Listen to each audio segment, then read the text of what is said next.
The community grid option to replace I-81 in Syracuse has a new endorsement. The New York Department of Transportation, the state DOT, released its environmental impact statement detailing each of the replacement options for the viaduct, and they tapped the grid as the best for the future of the city and its residents. Here to break down the expected release and its ramifications are Talking Points analysts Greg Bradbury and Anthony Dabbundo.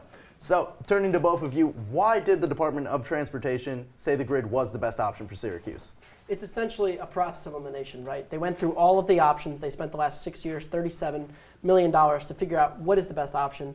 And they ultimately said, okay, the tunnel option, look, to build a tunnel under the entire city of Syracuse, the amount of money, 11 years, $4.9 billion, that's an exorbitant amount of money to spend. And the amount of repossession they would have to do of the properties that the tunnel would be going under was just too much. And to rebuild the viaduct, it's been so costly already, and it's already starting to break down, that to have to keep up that maintenance just was not worth it for them in the long run. So they ultimately said the community grid is the smartest option, the cheapest option, and the most effective option. And that's what the state says, but what are people in the community saying? What are people here at the university saying about what the grid will do for them? Yeah, well, right here in the city, the goal of the grid has always been to bring the community back together. You know, looking back at history, it really divided the city when it was first brought about. And while they can't rewrite the wrongs of 50 years ago, they're hoping that bringing this grid back into play will help bring that community back together. Now, earlier today, Mayor Ben Walsh released a statement saying he was pleased with the environmental impact statement's findings and supporting the community grid.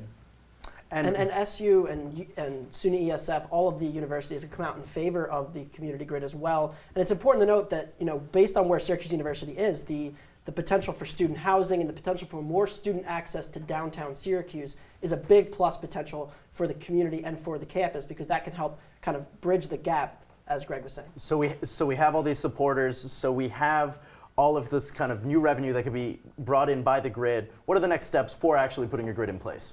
Yeah, well, right now it's going to take about 5 years to build, and the cost is going to be about $1.9 billion. Now that cost is up from the $1.3 billion that they originally anticipated. However, it is still under budget. Now, in the meantime, 481 will be used for through traffic, although the current viaduct will still be used and will still have some replacements so that it can be used until that full rebuild begins to take place. All right, guys, 50 years under I-81. It'll be interesting to see how the next 50 years in Syracuse play out. Thanks so much.